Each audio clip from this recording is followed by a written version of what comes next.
नमस्कार। हमारी आज की कहानी है अनोखी वसीयत। प्रेमलाल जी अपने कमरे में अपनी पत्नी पार्वती के साथ बैठे हुए रोजाना की तरह अपने कारोबार का हाल चाल सुना ही रहे थे कि इतने में बड़ा बेटा आया और बोला, पिताजी जरा तिजोरी की चाबी तो दीजिए। अरे अरे क्या हो गया? कुछ नहीं, बस 15,000 रुपए चाहिए थे। पिताजी आपको तो पता है मेरी कार की रिपेयर करवानी है। अच्छा ठीक है पार्वती, जरा चाबी तो देना। पार्वती जी अपनी कमर में से चाबी का गुच्छा निकाल कर दे देती हैं। बड़ा बेटा अभी जाता ही है कि इतने में छोटा बेटा आ जाता है। बाबूजी बच्चों की फीस भरनी है, 20,000 रुपए चाहिए, जरा दीजिए। तो मेरी तनख्वाह नहीं आई अभी तक, जब आएगी तो आपको वापस जरूर कर दूंगा। पिताजी सब जानते थे, सब समझते थे कि दोनों बेटे क्या कर रहे हैं, लेकिन फिर यही सोचकर चुप कर जाते कि क्या फर्क पड़ता है तो अपने ही बच्चे। वैसे तो प्रेमलाल जी कभी मना नहीं करते थे तिजोरी की चाबी देने से, लेकिन कभी कारण पूछ भी बैठते थे तो बच्चे कहते, क्या पिताजी आपको हम पर विश्वास नहीं है क्या? इस पर प्रेमलाल जी ठहाका लगाकर हंस देते। पार्वती जी हमेशा उन्हें टोकती कि बच्चों पर सब कुछ मत लौटाओ, परंतु प्रेमलाल जी नहीं मानते। अरे पार्वती, तुम तो जानती हो मेरे बच्चे मेरी जान हैं, लेकिन जी अपने बुढ़ापे के लिए भी तो। अरे भाग्यवान, बुढ़ापे की चिंता तू मत कर। अपने दोनों बेटे बड़े होनहार हैं, बहुत प्यार करते हैं हमसे। जो संस्कार हमने अपने बच्चों को दिए हैं, उनके रहते हमें कभी कोई दिक्कत आ ही नहीं सकती। पार्वती जी चुप कर जाती, लेकिन मन ही मन में कहीं न कहीं विचार तो चलते ही रहते थे। सोचती, आप भी कितने भोले हैं।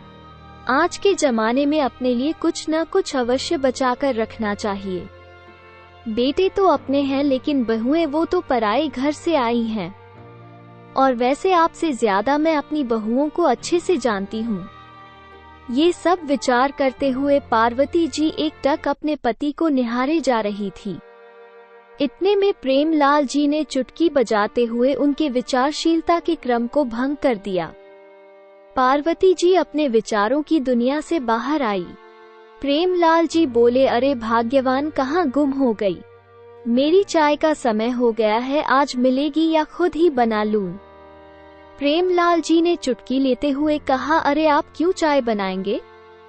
मैं रामू को आवाज देती हूँ, वो बना देगा। दरअसल पार्वती जी ने रसोई घर और घर के दूसरे कामों के लिए 16-17 साल का एक नौकर रामू रखा हुआ था, ताकि बहुओं पर काम का बोझ न पड़े, और फिर इस उम्र में वे खुद भी तो ज्यादा काम नहीं कर सकती थी। पार्वती जी बोली, और वैसे भी चाय बनानी आती भी है आपको, जो खुद बनाएंगे श्रीमती जी, मुझे चुनौती मत कीजिए। बहुत बढ़िया चाय बनाता हूँ मैं, चलो आज तुम्हें चाय बनाकर पिलाता हूँ। कहते हुए प्रेमलाल जी रसोई में जाकर चाय बनाने लगे तो इतने में रामू आ गया।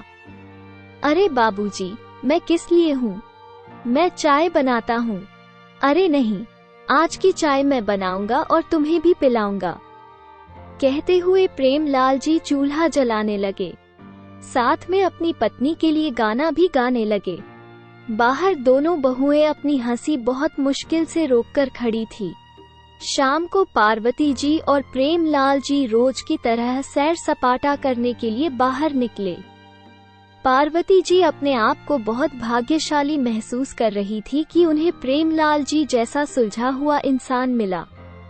पर कहते हैं ना, कभी कभी अपने भाग्य को अपनी ही नजर लग जाती है। अभी थोड़ी ही दूर निकले थे कि देखा सामने से एक तेज गति की कार बेकाबू होकर उनकी तरफ ही आ रही थी। कुछ समझ पाते इससे पहले ही कार ने उन दोनों को टक्कर मारकर बुरी तरह से घायल कर दिया। जब होश आया तो पार्वती जी ने स्वयं को हॉस्पिटल के बेड पर पाया। देखा तो एक नर्स उन्हें ड्रिप लगा रही थी।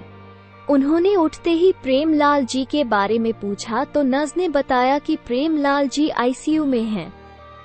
दरअसल उन्हें बहुत ज्यादा चोटें आई थी, जिस कारण उनकी हालत गंभीर बनी हुई थी। सुनते ही पार्वती ड्रिप उतारकर एक तरफ फेंक दी हैं। चोटें लगने के बावजूद उठकर खड़ी हो गई और चल पड़ी। आज दर्द में भी इतनी हिम्मत कहाँ थी जो उन्हें रोक पाता। नर्स और हॉस्पिटल के अन्य कर्मचारी उन्हें पीछे से आवाज लगा रहे थे और पार्वती जी को जैसे कानों से सुनाई देना ही बंद हो गया था। सिर्फ और सिर्फ प्रेम लाल जी की प्यार भरी बातें ही उनके कानों में गूंज रही थी। प्रेम लाल जी को इतनी बुरी अवस्था में देखकर पार्वती जी उन्हें देखती ही रह गई। कुछ देर पहले जो प्रेम लाल जी उनके साथ हंसते बतियाते सैर पर निकले थे, वो हॉस्पिटल के बेड पर जख्मी हालत में बेसुध पड़े थे। पार्वती जी खुद को संभाल न सकी। उठिए ना, देखिए आपके सहारे तो मैं जिंदगी जी रही थी। आप ही तो मेरे दिल की भावनाओं को समझते हैं। अब आप ही इस तरह मुझसे रूठ जाओगे तो मेरा क्या होगा? कहते कहते पार्वती जी जोर जोर से रोने लगी। उन्हें आईसीयू से बाहर ले जाया गया। आखिर उन्हें भी काफी कमजोरी आ गई थी। पार्वती जी को हॉस्पिटल के बेड पर लिटा दिया गया और उन्हें आराम करने को कहा गया। प्रेम लाल जी की चिंता ही पार्वती जी को खाए जा रही थी। आंखें बंद किए पार्वती जी अपने पति के साथ बिताए मीठे पलों को याद कर रही थी कि इतने में आवाज आई, बड़ी माँ। आंखें खोलकर देखा तो सामने उनका नौकर रामू खड़ा था। पार्वती जी की ऐसी हालत देखकर उसकी आंखों में आंसू आ गए। बोला, खाना खा लीजिए बड़ी माँ। पार्वती जी इधर उधर देखने लगी। आसपास और कोई नहीं था। रामू बोला, सब लोग घर चले गए थे तो मुझे लगा कि आप हॉस्पिटल में अकेली हैं तो आपका हालचाल जानने आ गया। आते आते थोड़ा खाना भी ले आया। उठिए बड़ी माँ, खाना खा लीजिए।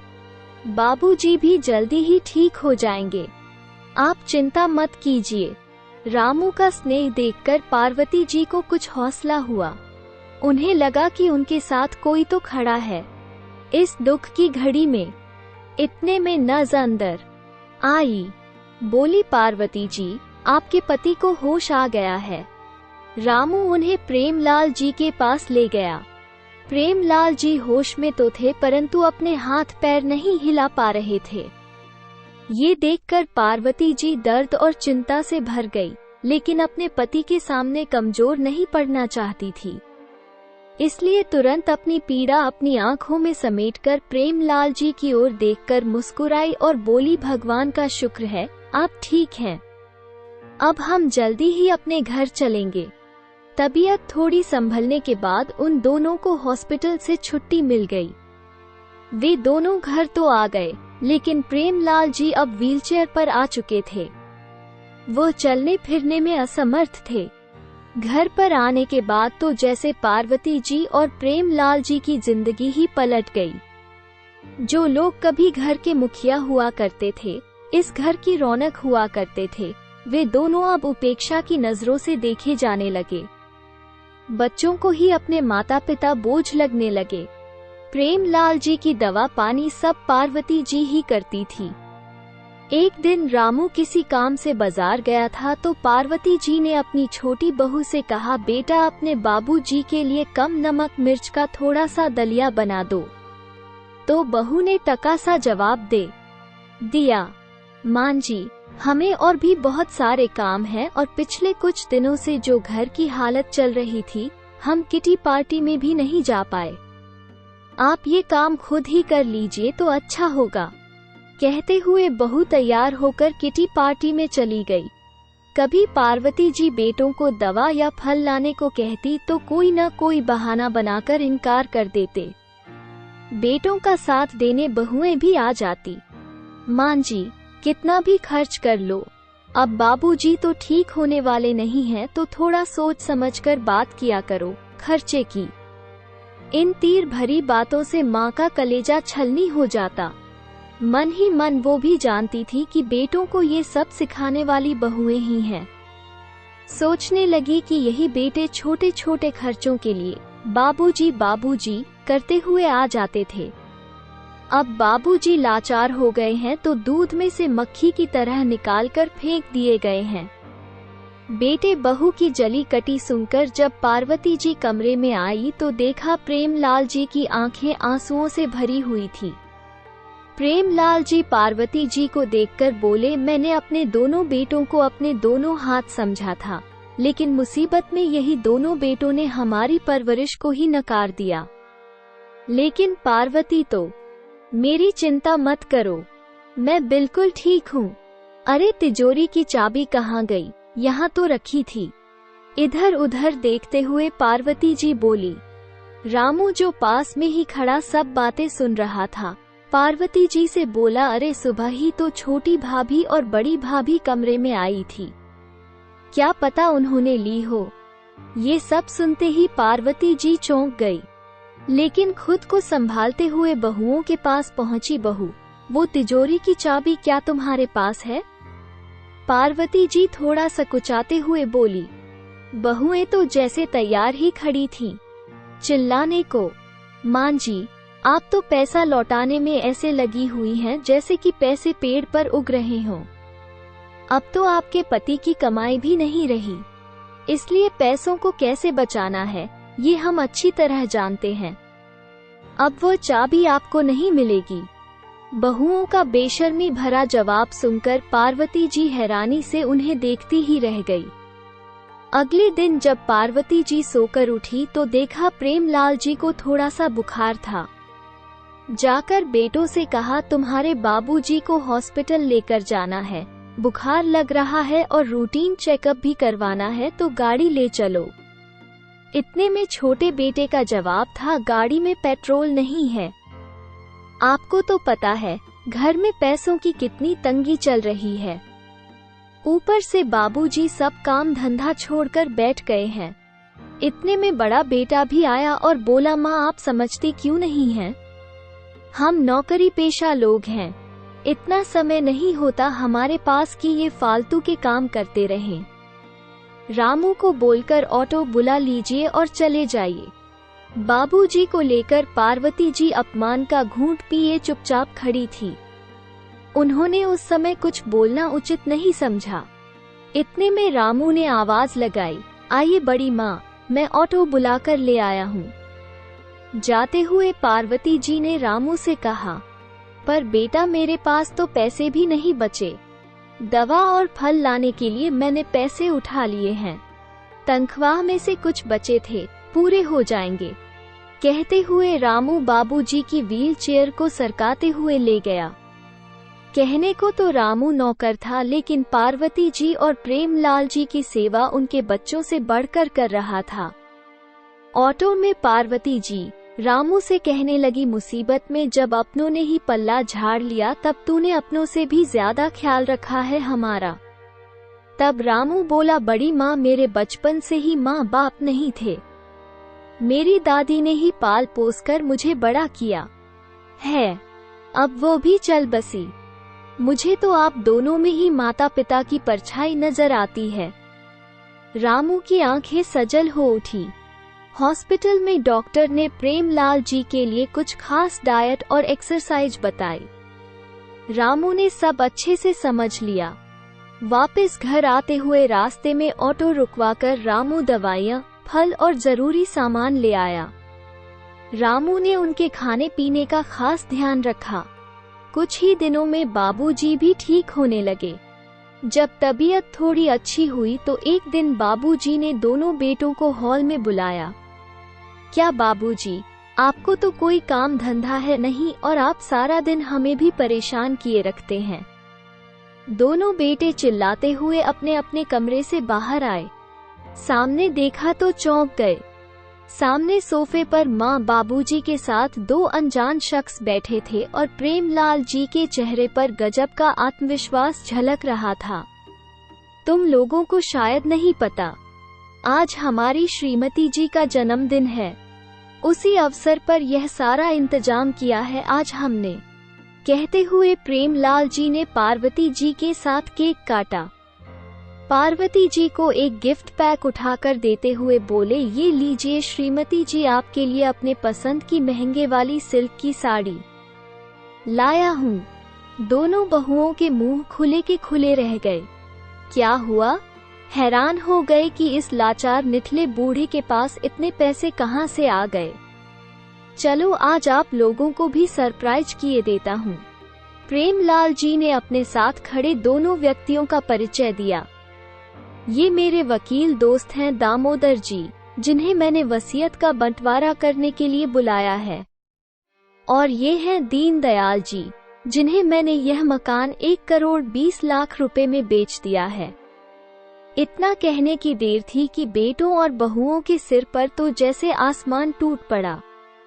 लेकिन बाबूजी, आप बिना हमारी रजामंदी के ऐसा कैसे?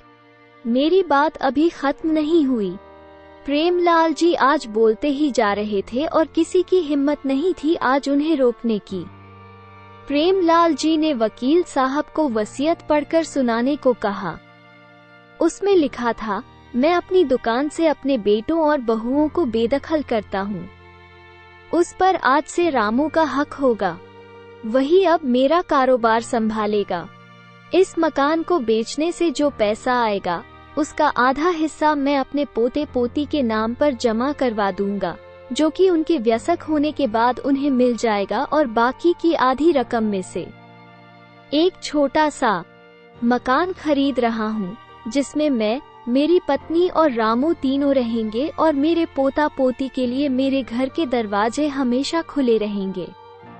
अब प्रेमलाल जी बोले, तुम लोगों के पास 10 दिन का समय है अपने रहने का इंतजाम कहीं और करने के लिए, क्योंकि 10 दिन बाद इस घर पर दीनदयाल जी का हक होगा।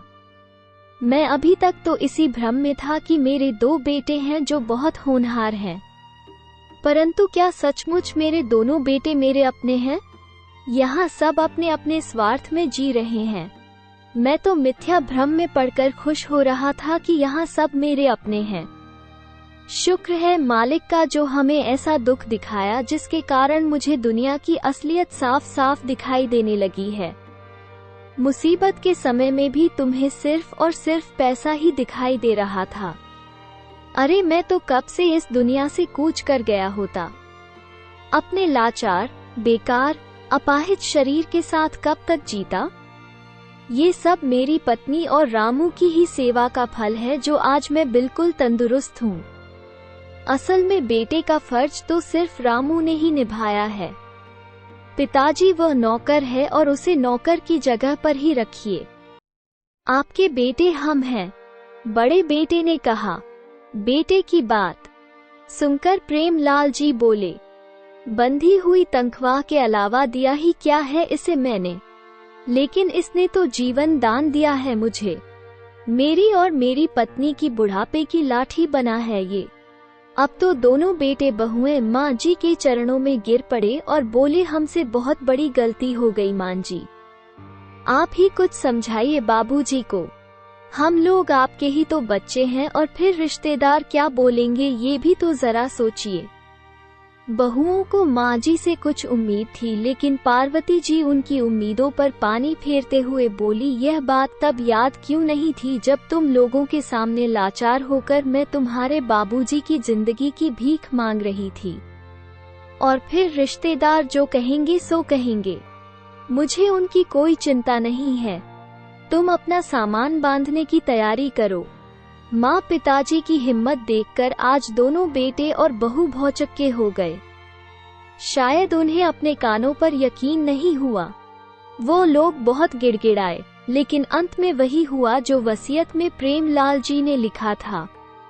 बेटों और बहुओं को अपने किए की सजा और सबक दोनों मिल चुके थे। दोस्तों, आपको ये कहानी कैसी लगी लाइक और कमेंट करके जरूर बताएं और चैनल को सब्सक्राइब करना ना भूलें। मिलते हैं एक नई कहानी के साथ। बहुत बहुत धन्यवाद।